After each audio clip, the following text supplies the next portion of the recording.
Assalamualaikum warahmatullahi wabarakatuh. Eee, Pagi Ibu Irma dan teman-teman. Di sini, kelompok 9 akan menjelaskan materi tentang metabolisme nukleotida. Adapun, kelompoknya, yaitu saya Isa Sabrina, lalu ada Aldibi, terus ada Yolanda Febrika, dan yang terakhir ada Yulia Rahma.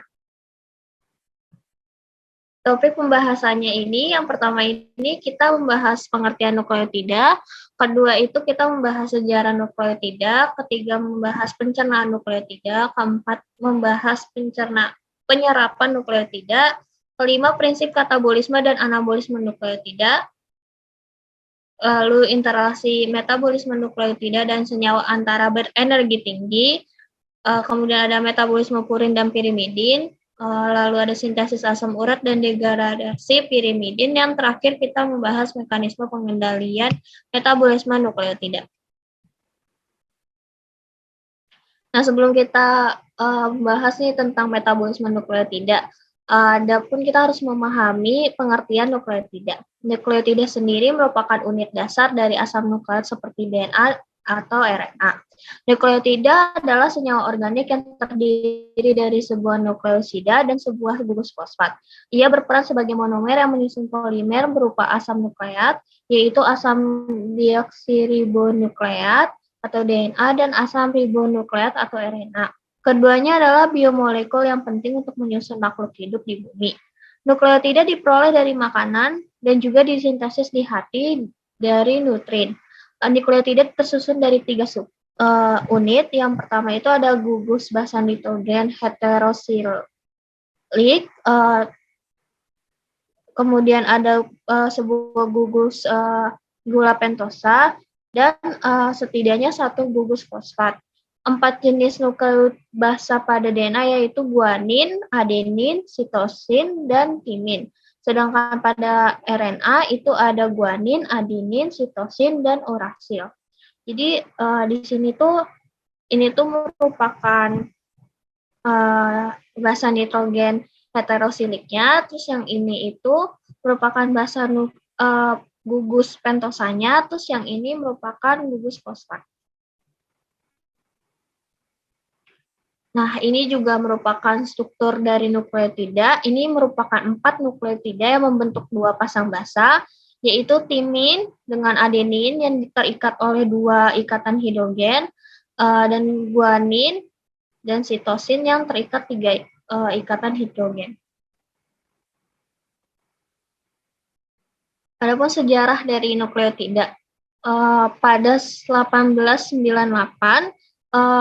Johann Friedrichscher meneliti komponen kunci dari sel darah putih yang diambil dari hasil nanas yang dikumpulkan dari klinis medis. Johann melakukan eksperimen menggunakan larutan garam untuk memahami apa yang menyusun sel darah putih. Dia memperhatikan bahwa ketika dia menambahkan asam ke larutan sel, zat terpisah dari larutan. Zat ini kemudian larut lagi ketika alkali ditambahkan. Nah, setelah Johann ini meneliti zat ini, dia itu menyadari zat ini itu tidak memiliki sifat yang sama dengan protein. Lalu dia menamakan zat tersebut dengan nuklein. Lalu pada 1881, ada Albert Kossel yang merupakan ahli biokimia Jerman yang membuat kemajuan besar dalam memahami blok bangunan dasar nuklein. Jadi pada tahun 1881 tadi, Albert mengidentifikasi nuklein sebagai asam nukleat dan memberi nama kimianya.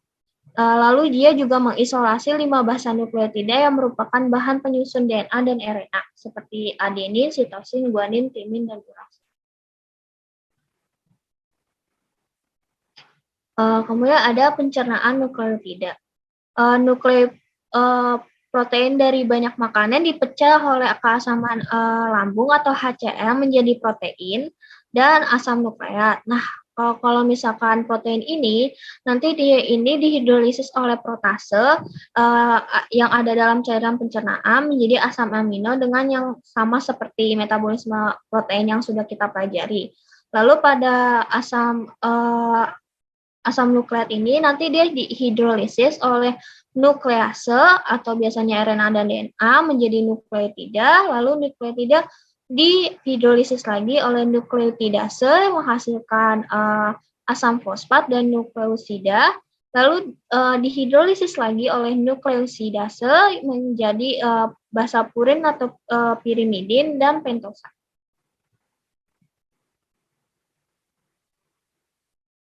Adapun juga penyerapan nukleotida. Nah, nukleotida ini pertama itu diserap oleh asam dalam tubuh itu dalam asam nukleat yang terjadi di usus halus. Lalu pada fili usus semua asam nukleat diserap sebagai basa nitrogen, gula pentosa dan ion fosfat.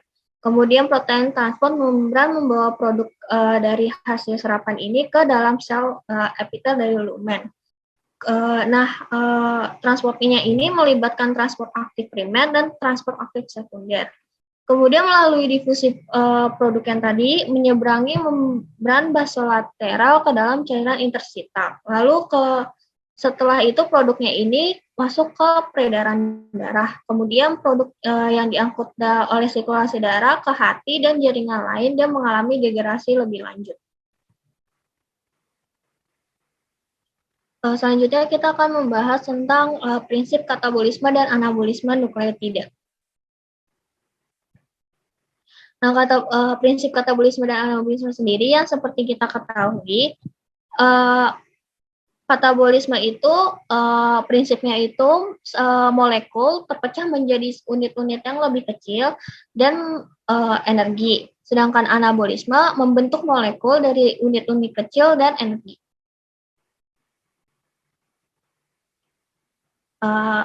Untuk lebih jelasnya lagi, katabolisme adalah reaksi pengurahan senyawa kompleks menjadi senyawa yang lebih sederhana dengan bantuan enzim.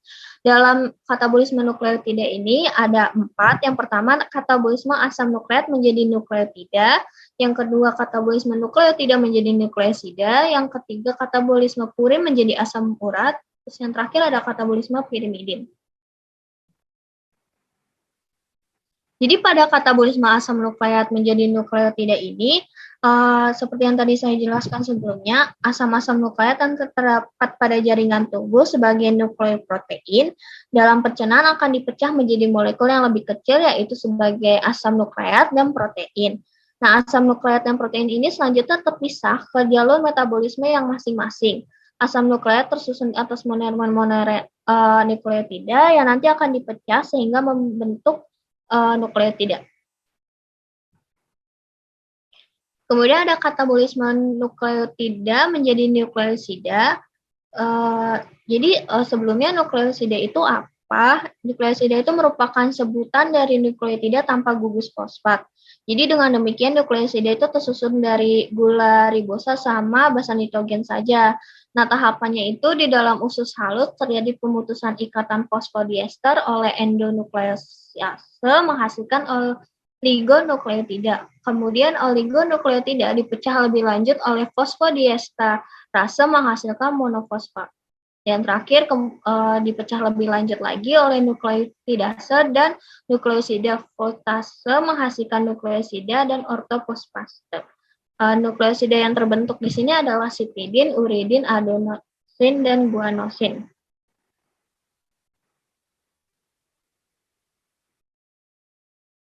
Kemudian ada katabolisme purin menjadi asam urat. Nukleosida purin yang dihasilkan dari degenerasi nukleotida akan terdegenerasi lebih lanjut menghasilkan asam urat yang selanjutnya diekstrasi dalam uret. Nah, dalam proses ini ada 2 tahap. Di mana tahap pertama ini tahap pengurahan nukleosida purin menjadi asam urat dimulai dari proses deaminasi adenosine menjadi inosin, kemudian membentuk hipokasin, dan hipokasin dioksidasi menjadi satin, dan selanjutnya satin diubah menjadi asam urat. Jalurnya seperti ini. Kemudian ada tahap kedua itu guanosin yang diubah menjadi guanin, yang selanjutnya diaminase menghasilkan satin. Kemudian satin dioksidasi menjadi asam urat. Berikutnya ini adalah jalur reaksinya.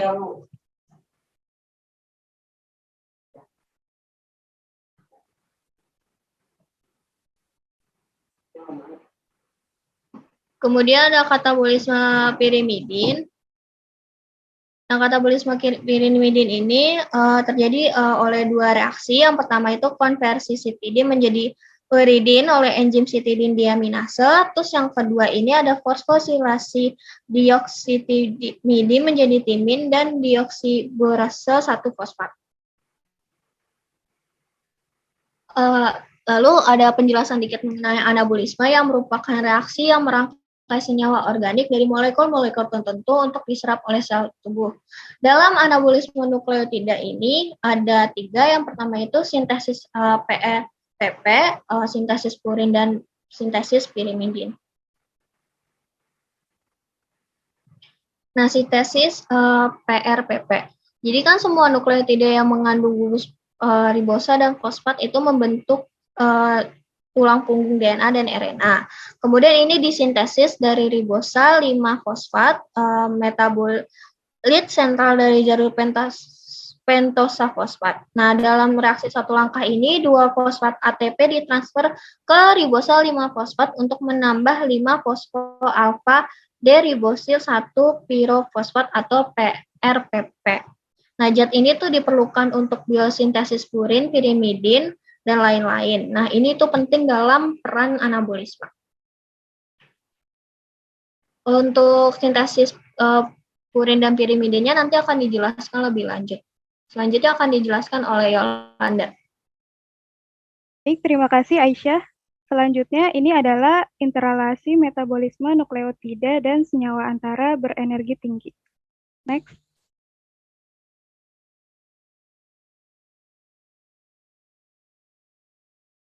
Oke, sebelum itu kita bahas dulu nukleotida ini perannya apa aja sih? Nah, nukleotida ini memiliki 5 peran yang penting ya dalam metabolisme tubuh kita. Yang pertama itu adalah sebagai prekursor DNA dan RNA, yang mana ini merupakan asam nukleat. Nah, senyawanya itu adalah basa-basa purin dan pirimidin, yang keduanya ini merupakan prekursor atau pemicu dalam pembentukan DNA dan RNA yang terdapat di dalam kromosom, yang kita tahu bahwa DNA dan RNA ini berperan dalam pewarisan sifat genetika suatu individu. Lalu yang kedua itu yang cukup penting dan kita bahas juga adalah sebagai sumber energi tinggi, yaitu ada ATP dan GTP. Untuk lebih jelasnya nanti akan saya jelaskan di slide berikutnya. Lalu untuk nukleotida juga berperan sebagai pembawa zat antara atau intermediate yang teraktivasi dalam biosintesis karbohidrat, lipid, dan protein. Contohnya itu adalah UDP glukosa atau uridin difosfat glukosa yang digunakan pada metabolisme glikogen, di mana proses glikogenesis itu terjadi melalui bantuan UTP atau uridin trifosfat yang diubah menjadi UDP glukosa. Yang mana UDP glukosa ini merupakan senyawa nukleotida. Lalu ada CDP diasilgliserol, yang mana ini merupakan dia itu berperan dalam metabolisme lemak.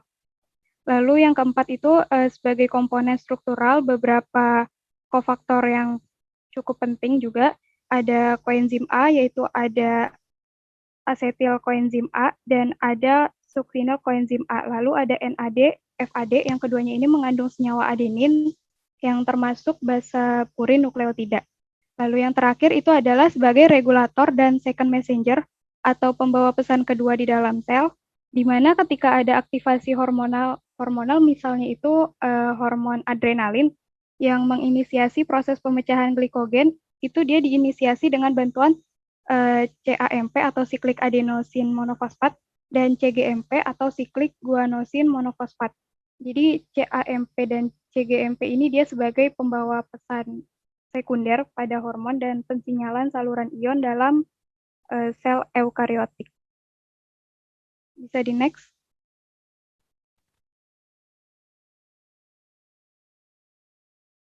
Oke, sebelum kita beranjak lebih jauh lagi tentang sintesis dari nukleotida, kita perlu tahu dulu ya perbedaan dari nukleosida dan nukleotida.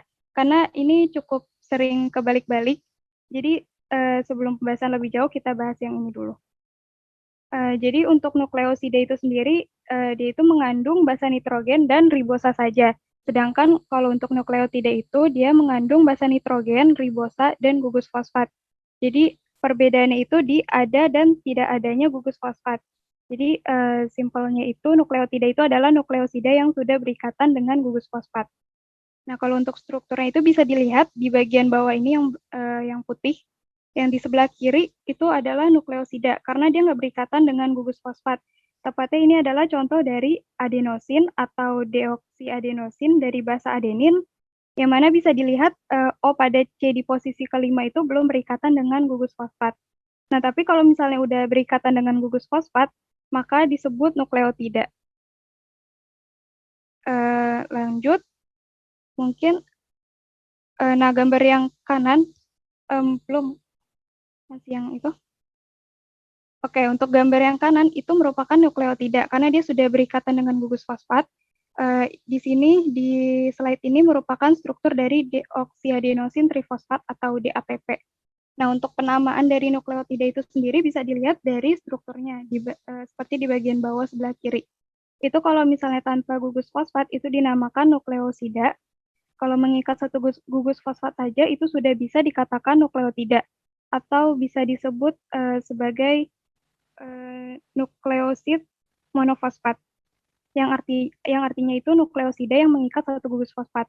Nah, kalau mengikat dua gugus fosfat dinamakan nukleosida difosfat, dan begitu juga kalau mengikat tiga gugus fosfat dinamakan nukleosida trifosfat. Dan ketiganya ini merupakan nukleotida. Nah, kalau misalnya kita coba lihat lagi di gambar sebelah kanan, itu kan di deoksiadenosin 5 trifosfat. Nah, kenapa bisa trifosfat? Karena ada 3 gugus fosfat yang terikat pada gugus gula ribosanya. Mungkin bisa di next.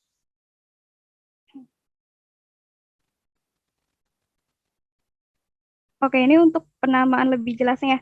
Di sini ada tabel berisi jenis basa nitrogen beserta nama dan struktur nukleobasanya, serta penamaan pada nukleosida dan nukleotida. Nah, basa nitrogen itu kan ada 2 jenis ya, ada purin dan pirimidin, yang mungkin kita semua pasti udah sering dengar. Kalau dilihat dari strukturnya, kita coba lihat yang pirimidin dulu. Jadi pirimidin ini dia merupakan senyawa aromatik heterosiklik yang terdiri dari 6 atom, yaitu 4 atom karbon dan 2 atom nitrogen yang letaknya itu ada di posisi pertama dan ketiga. Sedangkan purin ini merupakan cincin pirimidin yang menyatu dengan cincin imidazol atau cincin yang memiliki 5 atom dengan 2 atom nitrogen yang tidak berdekatan. Jadi secara keseluruhan itu struktur dari 2 cincin ini punya 9 atom yang membentuk cincin ini, yaitu ada 5 atom karbon dan 4 atom nitrogen. Jadi perbedaan purin dan pirimidin ini ada pada jumlah atom nitrogennya. Dan ini masing-masing ini terbagi lagi menjadi nukleobasa. Kalau purin itu dia membentuk adenin dan guanin, dan pirimidin itu membentuk sitosin, urasil, dan timin. Nukleobasa ini dapat dibedakan dari strukturnya. Kalau misalnya adenin itu yang gambar paling atas, itu dia mengandung gugus amina yang NH2 itu pada C nomor 6 dalam cincin pirimidinnya. Sedangkan kalau guanin yang gambarnya di bawahnya, itu gugus aminanya itu ada di C2 dan gugus karbonil di C6 pada cincin pirimidinnya juga. Kalau untuk yang pirimidin, itu sitosin dan timin bedanya pada sitosin itu mengandung gugus keton pada C2 dan gugus amina pada C4. Kalau pada timin itu mengandung gugus karbonil pada C2 dan C4 serta gugus metil pada C5. Sedangkan urasil itu sama seperti timin, cuma bedanya itu gugus metilnya itu diganti dengan hidrogen. Jika ada dalam bentuk nukleosida, maka penamaannya itu seperti pada tabel ini. Jadi adenin itu jadi adenosin, guanin jadi guanosin, sitosin jadi sitidin, dan seterusnya. Sedangkan kalau dalam bentuk nukleotidanya yang artinya gugus gula ribosanya itu berikatan dengan fosfat, itu penamaannya mengikuti aturan seperti yang saya jelaskan di slide sebelumnya. Misalnya adenin atau adenosin itu menjadi adenosin monofosfat atau AMP. Jadi ada tambahan monofosfatnya atau difosfat atau juga trifosfat. Itu bergantung pada jumlah gugus fosfatnya. Misal balik lagi kalau adenin itu difosfatnya itu disingkat ADP dan trifosfatnya itu ATP. Begitu juga dengan nukleobasa yang lain. Nah, Ini mungkin nggak tercantum semua di sini ya, tapi kurang lebih penjelasannya seperti itu. Bisa di next.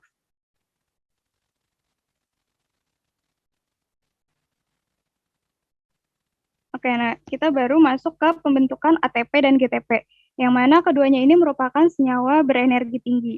Sebenarnya untuk mekanisme dan penjelasan lebih lanjutnya, ini akan dijelaskan oleh teman saya nanti. Jadi ini saya jelaskan secara garis besar dan lebih kepada ATP dan GTP-nya dulu aja gitu.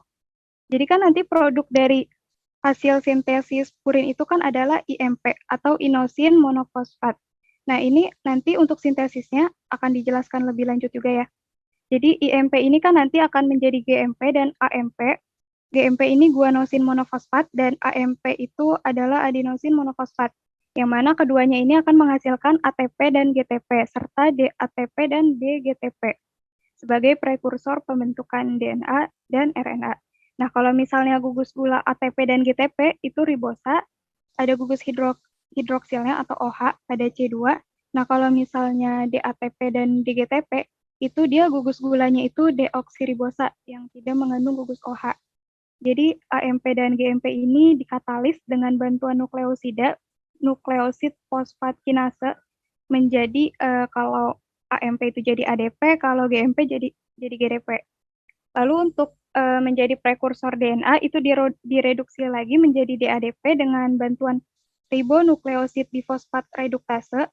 Jadi ikatan COH-nya itu direduksi menjadi CH, jadi gugus O-nya itu gugus OA-nya itu O-nya itu lepas. Nah, DADP, ADP, GDP, dan DGDP ini akan dikonversi menjadi DATP, ATP, GTP, dan DGTP yang merupakan prekursor pembentukan DNA dan RNA dengan bantuan nukleosid difosfat kinase. Untuk mekanisme pirimidin, itu kan hasilnya UMP atau uridin monofosfat. Jadi UMP ini akan diubah menjadi UDP dengan bantuan nukleosid fosfat kinase atau bisa juga menjadi UTP dengan bantuan nukleosid difosfat kinase, di mana UTP ini merupakan prekursor pembentukan RNA dan dia juga bisa diubah menjadi CTP dengan memindahkan gugus karbonil menjadi gugus amina dengan bantuan CTP sintase. Lalu CTP menjadi CDP dan seterusnya sampai membentuk DCTP yang merupakan prekursor pembentukan DNA.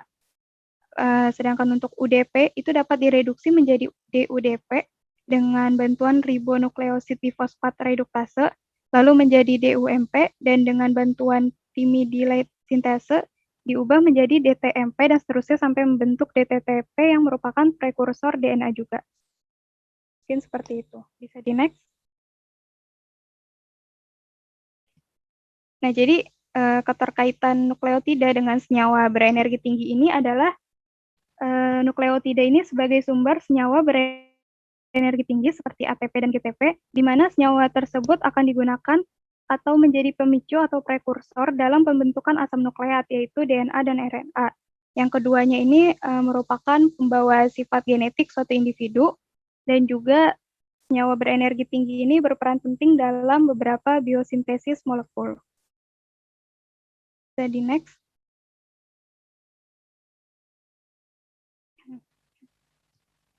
Oke, nah, selain berkaitan dengan pembentukan senyawa berenergi tinggi sebagai prekursor pembentukan asam nukleat, metabolisme nukleotida ini juga juga berkaitan dengan siklus asam sitrat atau kita kenal sebagai siklus Krebs, yang mana ini merupakan salah satu tahapan respirasi sel yang akan menghasilkan beberapa energi juga. Dan untuk detail dari siklus asam sitrat ini sebetulnya sudah dijelaskan di kelompok sebelumnya.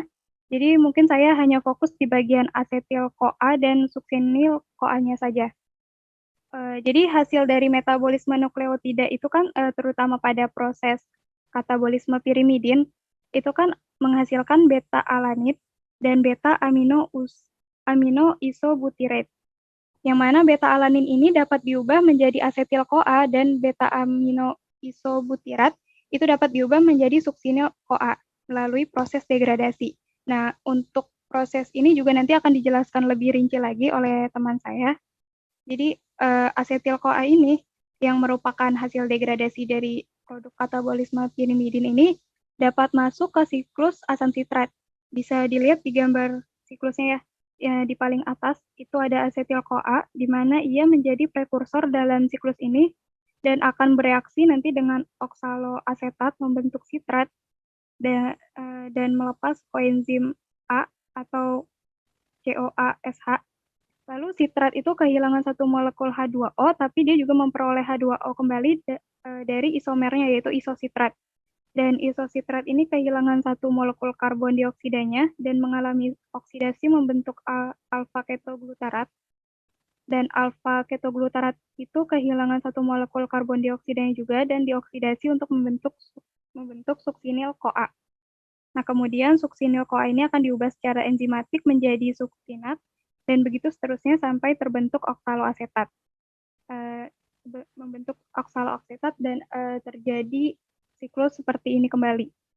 Nah, di sini untuk suksinil CoA itu merupakan hasil degradasi dari produk katabolisme pirimidin. Itu dia juga dapat menjadi senyawa antara dalam siklus asam sitrat dan menjadi prekursor untuk tahap selanjutnya dalam siklus asam sitrat ini. Mungkin bisa di next. Oke, jadi keterkaitannya antara metabolisme nukleotida dan siklus asam sitrat ini adalah hasil katabolisme pirimidin yaitu beta-alanin dan beta-aminoisobutirat dapat diubah menjadi asetil-CoA dan suksinil-CoA melalui proses degradasi, di mana asetil-CoA ini dapat masuk sebagai prekursor dalam siklus asam sitrat pada metabolisme biomolekul dan suksinil-CoA itu dia menjadi senyawa antara serta prekursor dalam siklus asam sitrat. Mungkin seperti itu ya teman-teman. Mungkin bisa di next.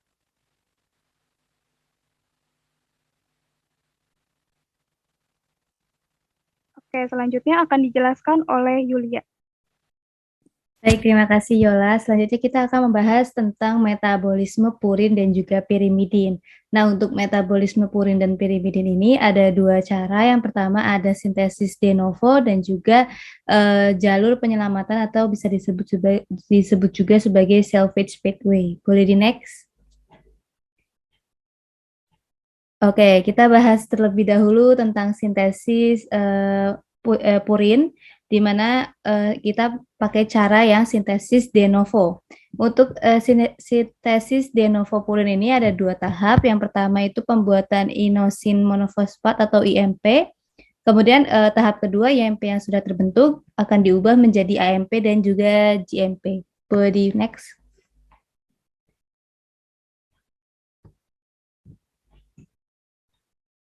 Oke, untuk tahap yang pertama ini, IMP ini dibentuk dari intermediate amfibolik dan juga IMP ini adalah nukleotida yang bahasanya berupa hiposantin. Nah, untuk proses ini dibutuhkan 11 enzim di mana berarti ada 11 reaksi yang terjadi dan untuk bahan dasar IMP ini sendiri adalah alfa D-ribosa 5-fosfat. Nah, sebelumnya sintesis de novo itu sendiri pengertiannya adalah sintesis yang menggunakan zat-zat antara atau intermediate amfibolik, di mana amfibolik ini akan terlibat dalam proses katabolisme atau juga anabolisme. Kita mulai dari reaksi yang pertama.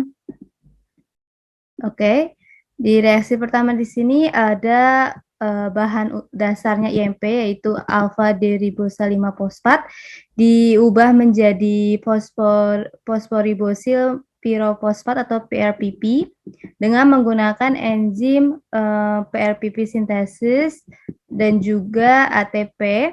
ATP di sini berfungsi untuk menyumbang 2 fosfat sehingga berubah menjadi AMP dan juga Mg2+.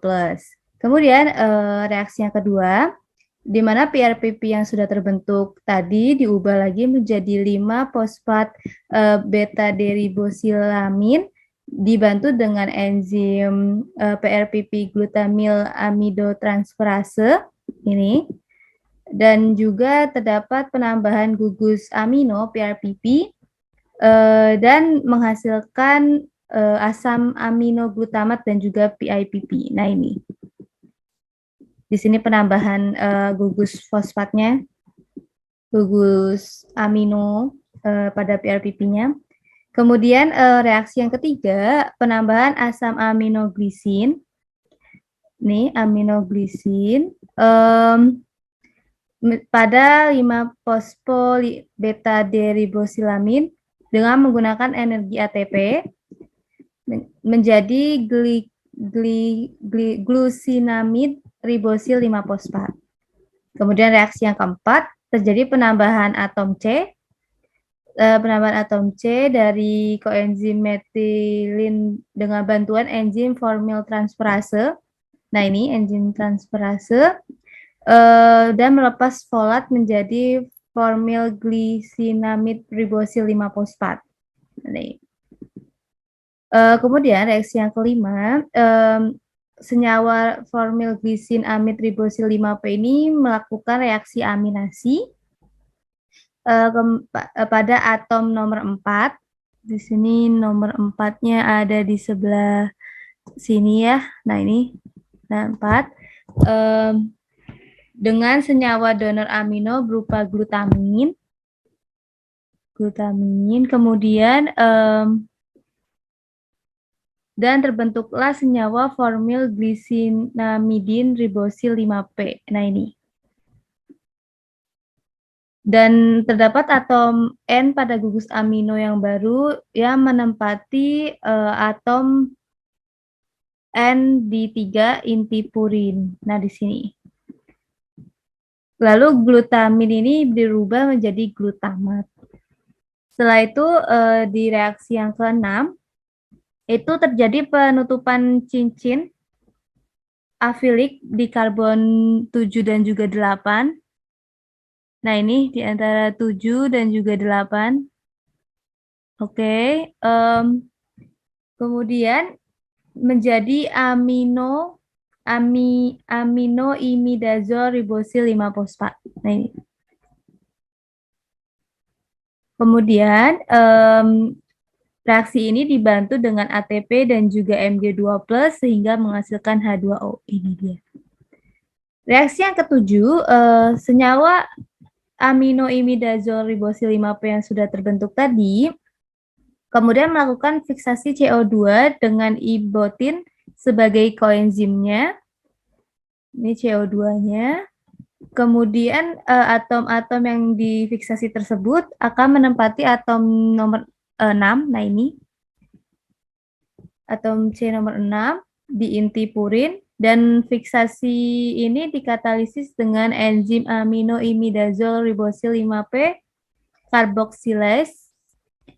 Dan reaksi yang ke-8 dilanjut dengan reaksi aspartat membentuk senyawa 5 amino 4 imidazol and succinyl karboksamid ribosil 5P. Nah, ini. Reaksi yang ke-9 di mana terdapat fumaratnya itu dilepas dan menjadi amino imidazol karboksamida ribosil 5 fosfat yang ini. Dan di reaksi yang ke-10 terjadi penambahan karbon dengan koenzim formyl dan melepas folat menjadi forminidoidazol karboksamida ribosil 5 fosfat. Ini. Dan reaksi yang terakhir terjadi penutupan di cincin nomor 2. Di cincin nomor 2, maksud saya reaksi penutupan cincin yang kedua kalinya dan terbentuklah derivat purin yang pertama berupa IMP atau inosin monofosfat atau juga bisa disebut sebagai inosinic acid, yaitu derivat hiposantin atau 6-oksipurin. Kemudian untuk terjadinya proses sintesis IMP dengan sistem sintesis de novo ini memerlukan 5 mol ATP, 2 mol glutamin, 1 mol glisin, 1 mol CO2, 1 mol aspartat, 2 mol format, dan karbon tunggal yang dipasok oleh enzim tetrahidrofolat atau THP dalam bentuk N5, N10 metenil THP, dan 510 formyl THP. Boleh di next? Oke, setelah terbentuknya IMP tadi, kita masuk ke tahap kedua, di mana IMP berubah menjadi AMP dan juga GMP. Nah, untuk perubahan AMP dan juga GMP ini jalur metabolisnya itu berbeda ya, karena untuk jalur yang menghasilkan AMP ini memerlukan energi berupa GTP. Nah, ini GTP sehingga menghasilkan AMP. Kemudian untuk yang menghasilkan GMP itu menggunakan energi berupa ATP. Oke, terbentuknya molekul IMP ini merupakan suatu titik percabangan biosintesis purin de novo, karena IMP ini sendiri selain dapat dikonversi menjadi AMP, ia juga dapat dikonversi menjadi GMP seperti itu. Nah, IMP yang sudah terbentuk tadi kemudian diubah menjadi adenyl succinate atau AMPS oleh adenyl succinate sintesis enzimnya. Kemudian AMPS ini diubah lagi menjadi AMP atau adenosine monofosfat dengan enzim adenyl succinase. Kemudian IMP ini dibantu dengan enzim IMP dehidrogenase dan juga dehidrogenase menjadi satosin monofosfat atau XMP. Dan XMP ini diubah lagi menjadi guanosin monofosfat atau GMP dengan bantuan enzim transaminase. Boleh di next.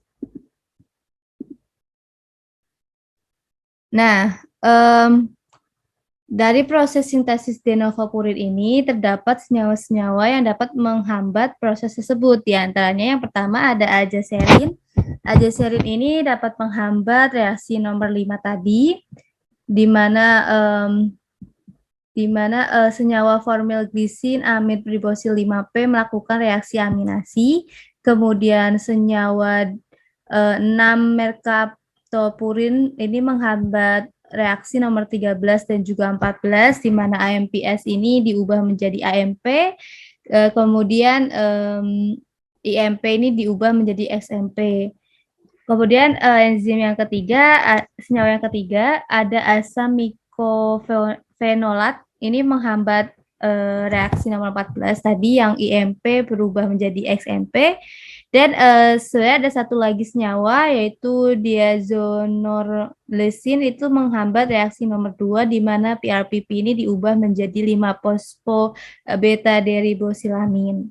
Boleh di next. Nah, di sini ada faktor-faktor yang mempengaruhi metabolisme purin, di mana yang pertama ada usia.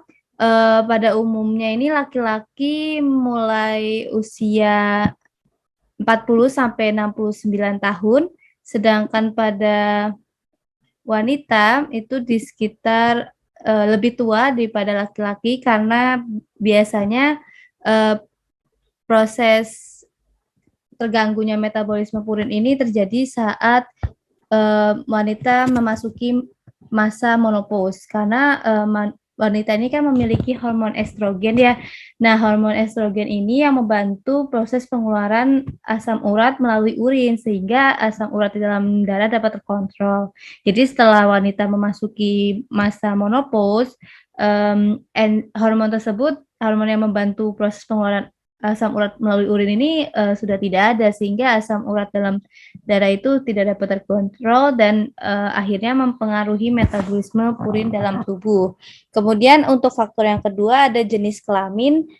Biasanya laki-laki ini memiliki kadar asam urat yang lebih tinggi dibandingkan wanita, karena yang tadi sudah disebutkan bahwa wanita itu memiliki hormon estrogen.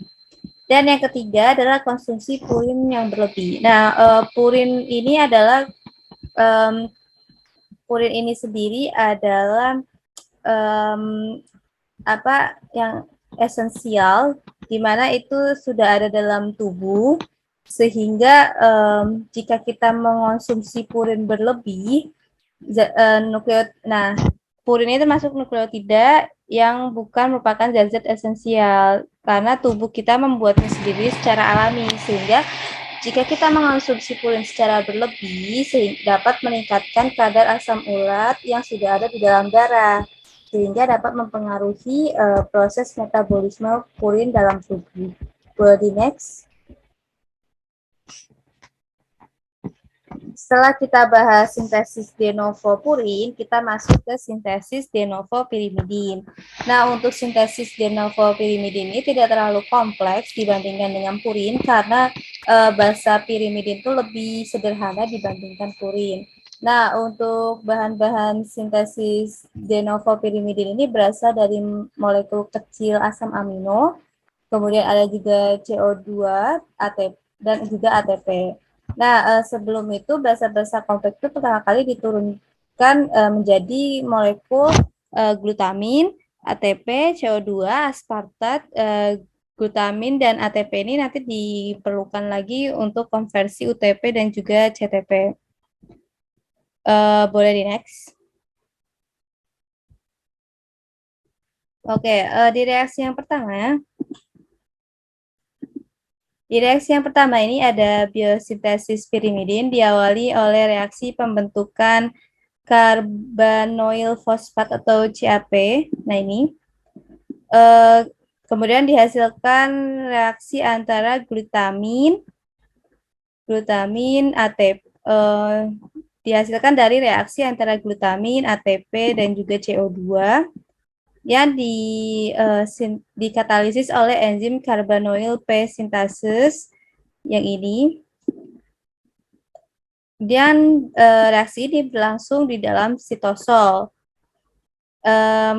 Kalau enzim carbanoyl P sintases ini bekerja pada reaksi pembentukan urea, di mana reaksinya ini berlangsung bukan di dalam sitosol, melainkan juga di dalam mitokondria. Kemudian CAP ini berkondensasi dengan asam aspartat. Ini, yang ini maksud saya. Nah ini asam aspartat menghasilkan asam aspartat carbanoyl atau CAA. Dan reaksi ini dikatalisis oleh enzim aspartat transkarboamylase. Jadi reaksi yang ketiga di mana terjadi penutupan rantai sambil membebaskan H2O. Ini H2O-nya dibebaskan dari CAA. Kemudian dihasilkan asam dehidroorotat atau DHOA, atau juga bisa disebut sebagai dihydroorotic acid, dan reaksi ini dikatalisis oleh enzim dihidroorotase. Ini. Nah, ini. Reaksi yang keempat itu DHOA yang dihasilkan ini mengalami dehidrogenase yang dikatalisis oleh enzim DHOA dehidrogenase. Nah, ini. Dan juga NADA+ ini. Dan menghasilkan asam orotat atau OA. Nah, ini. Orotic acid. Reaksi yang kelima terjadi penambahan gugus ribosame dari pada asam orotat yang dikatalisis oleh enzim orotat fosforibosil transferase dan menghasilkan orotidilat OMP atau orotidin monoposfat. Ini OMP. Reaksi yang keenam, enzim orotidilat dikarboksilase ini mengkatalisis reaksi dikarboksilase orotidilat dan menghasilkan uridilat UMP. Ini UMP atau uridin monoposfat, yaitu produk nukleotida pertama pada biosintesis pirimidin. Nah, kemudian dari UMP ini ATP memberikan satu tambahan fosfat sehingga UMP ini berubah menjadi UDP. Kemudian terjadi lagi penambahan fosfat dari ATP sehingga UDP menjadi UTP. Kemudian di reaksi nomor 9 terjadi penambahan glutamin menambahkan gugus amino dengan bantuan enzim CTP sintase menghasilkan sitosin CTP atau cytidine trifosfat. Ini. Kemudian UDP yang tadi di reaksi yang nomor 7 ini selain ditambahkan ADP, dia juga mengalami reduksi dengan enzim ribonukleotida reduktase menjadi DUDP atau deoxyuridin diofosfat. Kemudian DUDP ini kehilangan satu fosfat. Nah, ini kehilangan satu fosfat sehingga menjadi DUMP, deoxyuridin monofosfat. Dan reaksi yang terakhir nomor 12 ini reaksi ini memerlukan turunan tetrahidrofolat yaitu dihidrofolat sehingga menghasilkan TMP atau timidin monofosfat. Boleh di next.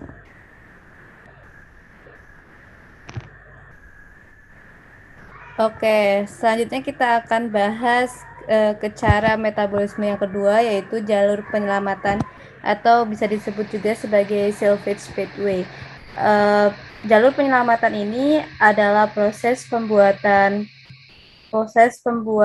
nukleotida dari bahan-bahan yang sudah tidak terpakai atau hasil sisa dari perombakan nukleotida. Nah, nukleotida ini mengalami pemecahan setelah umur-umur tertentu. Untuk jalur penyelamatan ini ada dua reaksi yang terjadi. Yang pertama ada fosforibosilasi atau penambahan gugus-gugus ribosa. Dan yang kedua ada fosforilasi atau penambahan gugus-gugus fosfat. Boleh di next. Jalur pathway ini itu memungkinkan sel-sel untuk memproduksi nukleosida monofosfat atau nukleotida ketika jalur sintesis de novo ini telah diinterupsi atau telah tidak ada lagi seperti adanya di otak. Nah, salvage pathway ini terjadi apabila sintesis de novo ini tidak dapat terjadi atau jaringan tubuh manusia ini lemah ketika melakukan sintesis de novo. Biasanya ini terjadi di dalam otak, saraf, dan juga sel darah seperti eritrosit dan juga leukosit. Kemudian kita masuk ke salvage purin. Untuk salvage purin ini sendiri dilakukan dengan mengonversi, boleh di next dulu. Oke, dilakukan dengan mengonversi sisa-sisa basa purin, kemudian ribonukleosida dan juga deoksiribonukleosida menjadi mononukleotida. Dan penyelamatan basa-basa purin bebas ini seperti adenin, guanin, dan hipoksantin menjadi nukleotida dengan dilakukan fosforibolasi dan reaksi ini membutuhkan sedikit energi dibandingkan sintesis de novo. Boleh di next. Nah, selain menyelamatkan sisa-sisa basa purin, ribonukleosida, dan juga deoksiribonukleosida, pathway purin ini juga menyelamatkan ribonukleosida purin dengan melakukan fosforilasi dengan katalis enzim yang akan saya jelaskan setelahnya. Di mana di sini terdapat enzim transferase kunci yang terlibat dalam penyelamatan basa-basa purin.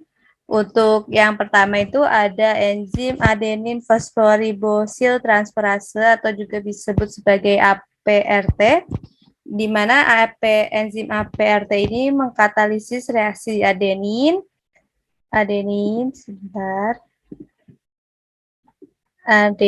ditambah juga PRPP menjadi AMP dan juga PPI. Kemudian untuk enzim yang kedua ini dia mengkatalisis dua reaksi ya.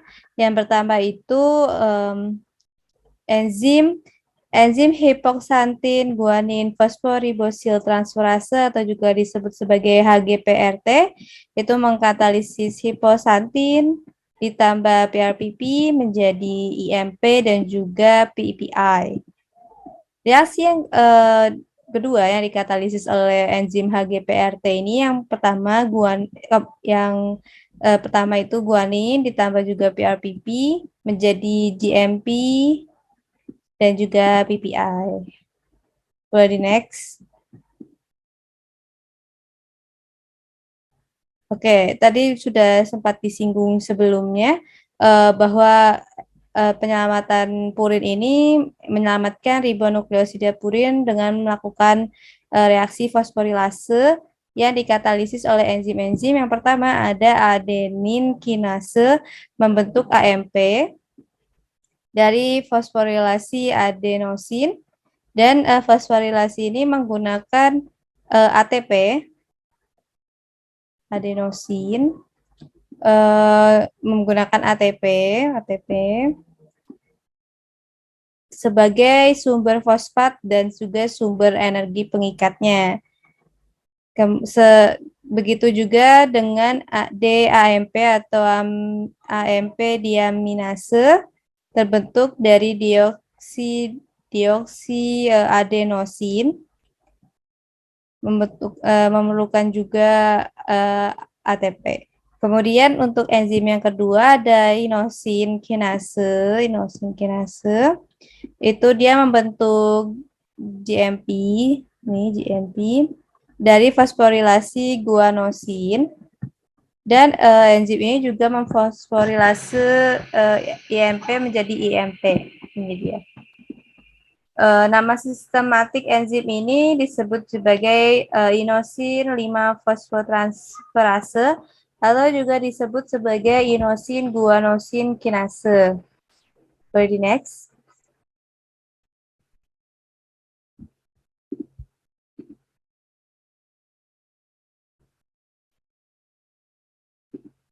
Oke, setelah kita bahas salvage pathway purin, kita masuk ke pembahasan salvage pathway pyrimidin. Di mana boleh di next. Di mana di salvage pathway pyrimidin ini basa urasil dapat diselamatkan untuk membentuk UMP. Oke. Nah, ini basa urasil diselamatkan untuk membentuk UMP dengan melalui kerjasama uridin, fosforilase, dan juga uridin kinase. Untuk reaksinya seperti pada layar, di mana urasil ditambah ribos 1 fosfat menjadi uridin dan juga PI. Kemudian nanti uridin yang terbentuk ditambah juga ATP, baru menjadi UMP dan juga ADP. Nah, untuk membentuk nukleotida masing-masing, jalur penyelamatan atau salvage reaction pyrimidin ini mengkonversi yang pertama ribonukleosida iridin disfosforilasi menjadi uridin kinase atau UK. Kemudian ribonukleosida sitidin difosforasi menjadi sitidin kinase atau SIKA. Kemudian dioksiribonukleotida deoksisitidin difosforilase menjadi deoksitidin kinase atau DCK. Dan yang terakhir ada deoksiribonukleosida timidin difosforilasi menjadi timidin kinase atau TK. Boleh di next. Nah, penyelamatan timidin ini amat penting dalam persiapan pembelahan sel. Selain enzim-enzim tadi, ada juga enzim-enzim kinase, fosforil transferase yang bergantung terhadap adanya ATP, sehingga itu dapat termasuk ke golongan ATP dependent fosforil transferases, di mana enzim-enzim ini memerlukan ATP sebagai donor fosfat yang berenergi tinggi. Dan dalam pembentukan DTMP ini melakukan jalur penyelamatan pyrimidin dengan memerlukan timidin fosforilase dan juga timidin kinase. Di sini ada timidin dengan menghasilkan DTMP di sini ada reaksinya, teman-teman bisa lihat pada layar. Timidin ditambah deoksiribosa 1 fosfat menjadi timidin dan BI, kemudian timidin yang terbentuk ditambah ATP menjadi DTMP dan juga ADP. Kemudian untuk penyelamatan deoksisitidin ini dikatalisis oleh deoksisitidin kinase nih, sehingga menghasilkan DCMP dan juga ADP. Nah, fungsi utama enzim pirimidin nukleosid kinase ini adalah untuk memelihara keseimbangan seluler antara kadar nukleosida pirimidin dengan nukleotida pirimidin monofosfatnya. Akan tetapi kadar seluler dan kadar plasma nukleosida pirimidin ini demikian juga ribosa 1 fosfat ini sangat rendah, sehingga penyelamatan pirimidin dengan kinase tersebut secara generalnya itu tidak efisien, seperti itu. Boleh di next.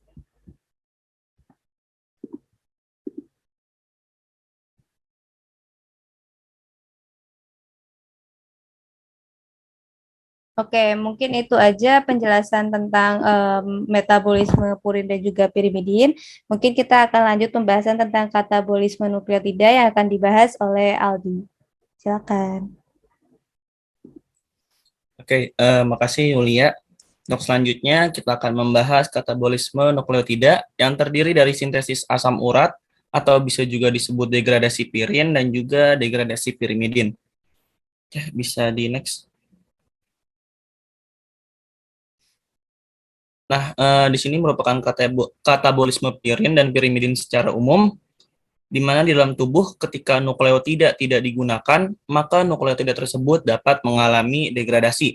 Contohnya di sini yaitu asam nukleat dapat didegradasi menjadi mononukleotida dengan bantuan enzim nuklease yang merupakan enzim yang mampu memutus ikatan fosfodiester antara nukleotida asam nukleat. Lalu mononukleotida dapat didegradasi lagi menjadi nukleosida maksudnya dengan bantuan enzim nukleotidase dengan cara menghilangkan atau mendegradasi gugus fosfat mononukleotida. Kemudian dari nukleosida dapat diubah menjadi basa dengan bantuan enzim nukleosidase atau nukleosid fosforilase. Nah, basa-basa di sini merupakan basa nitrogen yang terdiri dari basa pirin dan juga basa pirimidin. Basa ini dapat didaur ulang melewati jalur salvage reaction seperti yang tadi dijelaskan oleh Yulia. Akan tetapi karena keberadaan di enzim-enzim di jalur salvage reaction ini menyebabkan keterbatasan dari mekanisme ini. Apabila terjadi kelebihan basa akan dikonversikan melalui jalur katabolisme atau degradasi produk. Oke, bisa di next.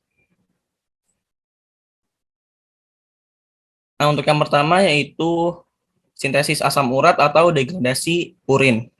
Next. Secara umum, mekanisme secara keseluruhannya adalah sebagai berikut. Dari AMP atau adenosin monofosfat akan didegradasi menjadi adenosin. Kemudian didegradasi lebih lanjut sampai akhirnya nanti menjadi asam urat. Ini merupakan struktur asam urat. Begitupun dari GMP atau GMP yang merupakan guanosin monofosfat akan didegradasi menjadi guanosin, lalu didegradasi lebih lanjut sampai akhirnya menjadi asam urat seperti tadi dari degradasi AMP. Nah, setelah terbentuk asam urat, kemudian diubah menjadi sodium atau asam urat yang berikatan dengan gugus natrium, lalu akan melewati ginjal untuk selanjutnya dikeluarkan melalui urin. Nah, ini merupakan penjelasan dari degradasi purin atau pembentukan asam urat. Secara garis besar, untuk selanjutnya kita akan membahas degradasi dari asam urat ini satu persatu. Bisa di next. Nah, untuk yang pertama yang akan dibahas dari sintesis asam urat degradasi AMP menjadi adenosin. Nah, AMP ini merupakan nukleotida. AMP dapat didegradasi menjadi adenosin. Untuk lebih jelasnya dapat dilihat dari struktur.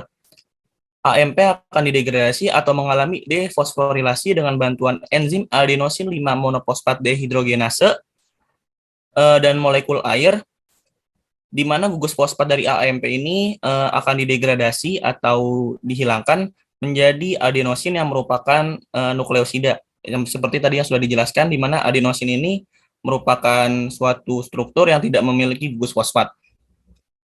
Oke, bisa di next. Nah, AMP ini selain dapat diubah menjadi adenosin, dapat juga diubah menjadi IMP. Nah, pengubahan gugus AMP menjadi IMP ini dengan bantuan enzim AMP deaminase, di mana di sini akan mengalami reaksi deaminasi. Gugus NH2-nya ini akan diubah menjadi gugus C-karbonil dengan bantuan tadi gugus AMP deaminase. Lalu selain itu dari adenosin selanjutnya akan diubah juga menjadi inosin dengan bantuan enzim adenosin deaminase, di mana sama juga gugus NH2-nya ini akan mengalami pengubahan atau perubahan menjadi gugus karbonil, di mana dengan bantuan tadi enzim adenosin deaminase dan juga gugus H2O. Oke, bisa di next. Selanjutnya tadi selain adenosin dapat diubah menjadi inosin, IMP juga bisa diubah menjadi inosin. Nah, pengubahan ini dengan cara dengan cara defosforilasi atau pendegradasian gugus fosfat dengan bantuan enzim inosin 5-monofosfat dehidrogenase. Nah, selain dengan bantuan enzim ini dibantu juga dengan gugus H2O, di mana yang tadinya nukleotida merubah menjadi nukleosida. Selanjutnya dari inosin yang berasal dari dari inosin ini yang tadinya dapat diperoleh dari IMP ataupun dari yang tadi ini dapat diubah menjadi hiposantin dengan bantuan enzim purin nukleosida fosforilase. Nah, pengubahan inosin menjadi hiposantin ini yaitu dengan cara menghilangkan gugus gulanya atau gugus ribosanya.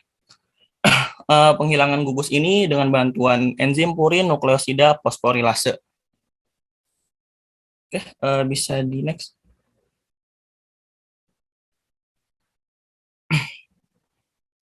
Nah, hiposantin ini dapat melewati jalur salvage pathway untuk didaur ulang, tetapi apabila jumlahnya berlebihan akan didegradasi lebih lanjut melalui jalur katabolisme. Hiposantin berlebih akan mengalami oksidasi dengan bantuan enzim santin oksidase beserta H2O2 dan juga O2 menjadi santin, di mana terdapat gugus karbonil tambahan. Nah, gugus karbonilnya itu ada di bagian sini. Nah, selanjutnya santin akan dioksidasi lebih lanjut dengan bantuan enzim santin oksidase juga beserta H2O2 dan O2 lagi menjadi asam urat. Nah, oksidasi di sini penambahan gugus karbonilnya ada di C sebelah sini. Yang awalnya tadi di sini C-nya hanya mengikat H, selanjutnya dioksidasi sehingga menghasilkan gugus karbonil. Oke, bisa di next. Nah, jika tadi sintesis asam urat yang berasal dari AMP atau adenosin monofosfat, selanjutnya akan dijelaskan sintesis asam urat yang berasal dari GMP atau guanin monofosfat. Pertama-tama GMP ini akan mengalami defosforilasi dengan bantuan enzim guanosin 5-monofosfat dehidrogenase dan molekul air, di mana gugus fosfatnya akan dilepas dan akhirnya menjadi guanosin yang merupakan nukleosida. Nah, dapat dilihat di sini gugus fosfatnya akan mengalami defosforilasi sehingga mengubah GMP menjadi guanosin. Selanjutnya guanosin ini akan mengalami guanosin ini yang merupakan tadi nukleosida akan diubah menjadi basanya yaitu basa guanin, di mana dia melepaskan gugus ribosanya ini dengan bantuan enzim purin nukleosida fosforilase dan juga H2O. Nah, ini merupakan basa dari basa guanin. Oke, bisa di next. Nah, basa guanin ini dapat mengalami deaminasi dengan bantuan enzim guanase dan juga molekul air, di mana gugus amina pada guanin ini akan diubah menjadi gugus karbonil dengan melepas NH3 dan didapatkan senyawa santin. Nah, gugus NH2 di sini akan mengalami deaminasi dan diubah menjadi gugus karbonil atau senyawanya ini disebut senyawa santin. Nah, senyawa santin ini sama juga seperti tadi pada AMP, di mana senyawa santin ini akan mengalami oksidasi pada bagian C di sini dengan bantuan H2O2 dan juga O2 dan juga bantuan enzim santin oksidase menjadi asam urat. Oke, bisa di next. Nah, hasil akhir dari katabolisme purin baik dari senyawa AMP ataupun GMP yaitu senyawa asam urat, di mana santin oksidase yang merupakan enzim yang berperan membentuk asam urat sangat aktif pada bagian hati, usus halus, dan juga ginjal. Nah, asam urat yang terbentuk baik dari AMP maupun GMP ini akan diubah menjadi natrium urat. Lalu setelah pengubahan natrium urat ini, yaitu pada saat melewati pankreas, di mana asam urat ini akan mengikat gugus Na dari pankreas ini, dari jus pankreas, dan diubah menjadi asam urat yang mengikat gugus natrium. Setelah itu dilanjut dengan filtrasi oleh glomerulus, lalu direabsorpsi dan sebagian disekresikan oleh tubulus Ansa-Henle. Lalu direabsorpsi lagi oleh tubulus distalis dan diekskresikan via urin. Oke, bisa di next. Nah, umumnya asam urat yang dihasilkan dan dikeluarkan melalui urin ini sangat sedikit, yaitu hanya sekitar 18-20% saja. Asam urat, selanjutnya kira-kira asam urat yang tidak disekresikan lewat urin akan kemana? Nah, jalurnya itu asam urat yang tidak melalui urin akan dipecah menjadi CO2 dan juga NH3. Lalu setelah dipecah akan larut dalam empedu, lalu dilewati melalui usus dan dipecah oleh flora, kemudian diekskresikan via feses. Nah,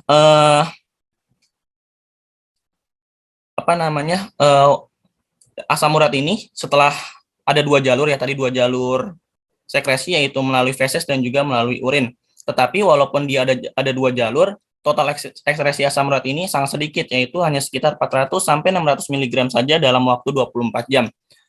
Apabila nantinya ada kelebihan dari asam urat ini, akan dapat menyebabkan penyakit, salah satunya itu penyakit batu ginjal dan juga penyakit gout. Oke, bisa di next.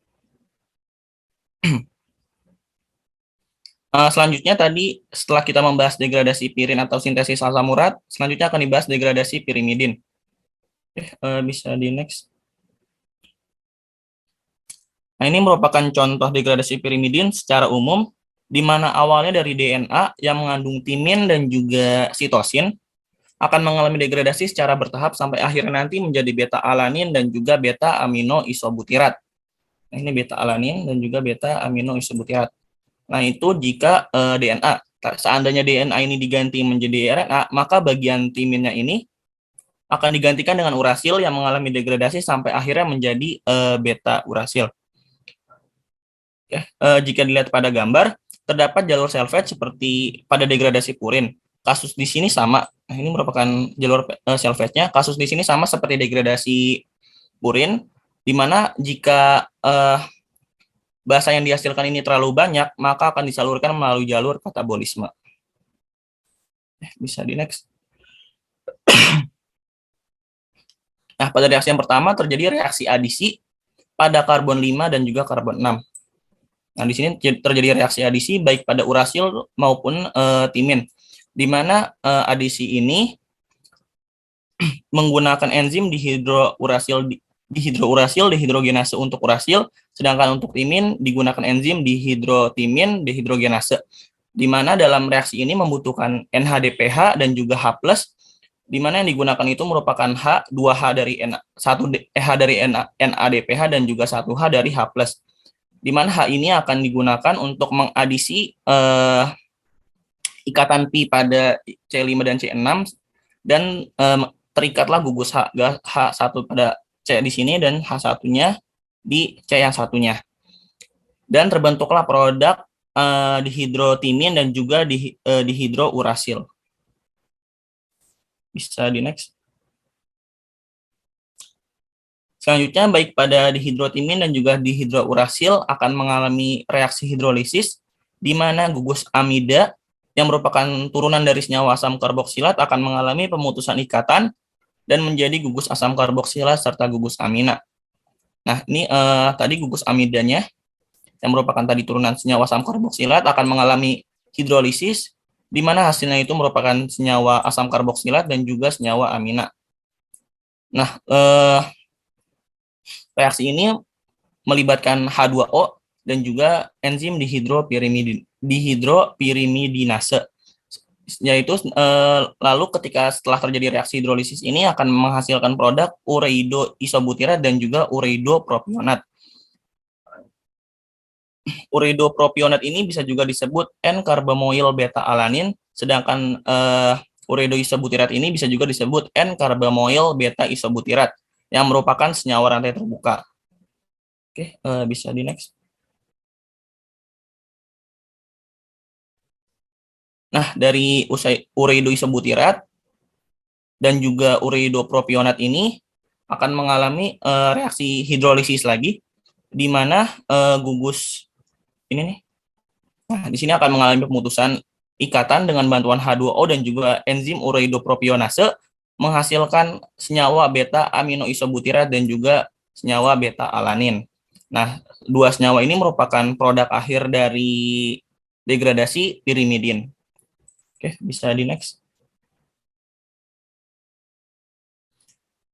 Nah, beta alanin dan beta aminoisobutirat ini selanjutnya akan melalui reaksi berbagai tahap sehingga dihasilkan asetil-CoA dan juga suksinil-CoA. Nah, asetil-CoA dan suksinil-CoA ini tadi akan masuk melalui siklus Krebs seperti yang tadi sudah dijelaskan oleh Yolanda. Tetapi apabila beta alanin dan beta aminoisobutirat ini mengalami kelebihan beta alanin dan beta aminoisobutirat, ini kelebihannya ini akan dikonversikan menjadi amonia dan juga CO2. Jadi intinya itu, semisal tubuh membutuhkan energi, maka beta alanin dan juga beta aminoisobutirat ini akan dikonversi menjadi asetil-CoA dan juga suksinil-CoA. Akan tetapi jika tubuh tidak membutuhkan, akan dikonversikan menjadi amonia dan CO2, di mana dua senyawa ini akan sangat larut dalam air. Oke, bisa di next. Nah, hasil akhir dari katabolisme pirimidin yaitu berupa beta alanin yang merupakan senyawa dari sitosin dan juga urasil, sedangkan dari timin ini merupakan beta aminoisobutirat. Nah, hasil kelebihan pirimidin ini sangat larut dalam air sehingga dapat dengan mudah disaring melalui urin. Nah, bedanya dengan tadi dari katabolisme purin. Nah, di sini bedanya tuh dari produknya. Produk dari pirimidin ini tidak akan menyebabkan kelainan atau sangat jarang menyebabkan kelainan. Beda dengan kelebihan dari purin. Oke, bisa di next. Oke, mungkin sekian dari katabolisme pirin dan juga pirimidin. Selanjutnya akan dijelaskan oleh Yolanda. Oke, baik. Terima kasih, Aldi. Selanjutnya ini mengenai mekanisme pengendalian metabolisme nukleotida. Bisa di next. Oke, jadi ini adalah mekanisme pengendalian dari metabolisme purin. Jadi di metabolisme purin ini ada 3 titik pengendalian ya, atau titik pengaturannya. Ini ada gambar mekanisme sintesis purin secara singkatnya. Tadi lebih detailnya kan sudah dijelaskan oleh Yulia ya. Untuk yang pertama itu ada pengendalian atau pengaturan pada tahap yang PRPP ini, yaitu transfer gugus amina ke PRPP oleh enzim glutamin PRPP amidotransferase. Ini dia merupakan feedback inhibition. Jadi AMP, GMP, dan IMP ini disebut sebagai feedback inhibition-nya atau inhibitor umpan balik. Nah, kenapa bisa disebut seperti itu? Karena produk ini menginhibisi proses pembentukan dirinya sendiri. Jadi kan ini proses pembentukan IMP yang nantinya itu dikonversi menjadi AMP dan GMP sesuai mekanisme yang tadi sudah dijelasin, dan dia itu menghambat proses pembentukan dia sendiri gitu. Lalu yang kedua adalah inhibisi IMP dehidrogenase dalam pembentukan XMP oleh GMP dan adenylosuccinate sintetase oleh AMP. Dan ini juga termasuk feedback inhibition. Karena kan GMP dan AMP-nya yang menjadi penghambat ini, dia menghambat proses pembentukan XMP yang nantinya diubah menjadi GMP dan juga menghambat pembentukan AMP dari IMP. Nah, ini terjadi ketika jumlah nukleotida dalam tubuh itu sudah tercukupi, maka dia akan melakukan penghambatan atau pengendalian agar tidak terjadi kelebihan. Lalu untuk yang ketiga adalah inhibisi sintesis PRPP oleh ADP. Jadi kan PRPP ini dibuat dari ribosa 5-fosfat yang dijadikan template untuk pembentukan cincin purin pada tahap biosintesis. Nah, ini dihambat aktivitasnya oleh ADP yang merupakan hasil hidrolisis dari ATP. Kalau misalnya jumlah ADP-nya itu lebih banyak, kan ATP-nya itu jadi lebih sedikit ya. Jadi lebih sedikit karena jadi lebih banyak yang terhidrolisis gitu. Nah, kalau misalnya ATP-nya itu sedikit, itu akan membuat proses pembentukan cincin purin, yaitu adenin dan guanin, itu ditekan karena untuk membentuk cincin purin itu kan perlu energi yang banyak. Bisa dilihat dari tahap-tahap sebelumnya itu satu kali reaksi aja itu perlu beberapa ATP gitu. Maka ketika kebutuhan ATP itu meningkat, ATP itu akan dihidrolisis menjadi ADP. Nah, ADP ini akan menginhibisi proses ini. Sehingga pada saat jumlah ADP-nya itu berlebih, maka RPP itu tidak akan diubah menjadi PRPP. Begitupun juga dengan AMP yang tadi ini, jadi dia itu akan berikatan dengan adenilosuksinase sintetase, sehingga tidak akan membentuk AMP. Mungkin bisa di next.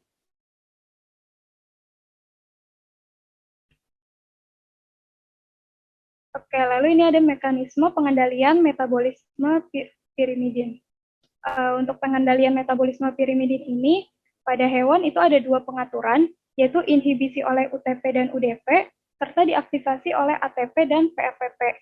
Yang pertama ini pengendalian pada E. coli. Ini salah satu contohnya. Jadi di sini pada saat pembentukan karbomoil aspartat, itu terdapat proses aktivasi dan inhibisi, jadi CTP yang merupakan produk akhir itu dia akan menginhibisi proses pembentukan dirinya sendiri. Tepatnya itu dia menginhibisi aspartat transkarbamoilase atau ATCase yang mengubah karbamoil fosfat menjadi karbamoil aspartat. Tapi di sisi lain, ATP mengaktifkan pembentukannya. Jadi pengendaliannya itu dikendalikan atau diatur oleh aktivasi dan inhibisi gitu. Sedangkan pada metabolisme hewan, ini sama, ada inhibisi umpan balik atau feedback inhibition. Bedanya itu pada pembentukan karbamoil fosfat, kalau tadi kan aspartat. Jadi karbamoil fosfat sintetase 2, ini diinhibisi oleh UTP dan UDP. Dan di sisi lain, ATP dan PRPP-nya itu mengaktifkan pembentukannya. Lalu di titik yang kedua, ini pada mamalia biasanya, UMP itu juga bisa menghambat pembentukan dirinya sendiri dengan menginhibisi OMP dekarboksilase yang mengubah OMP menjadi UMP. Seperti itu. Bisa di next. Oke, berikut adalah daftar referensi yang kami gunakan untuk menyusun presentasi ini. Cukup sekian dari kami, kurang lebihnya mohon maaf. Terima kasih dan wassalamualaikum warahmatullahi wabarakatuh.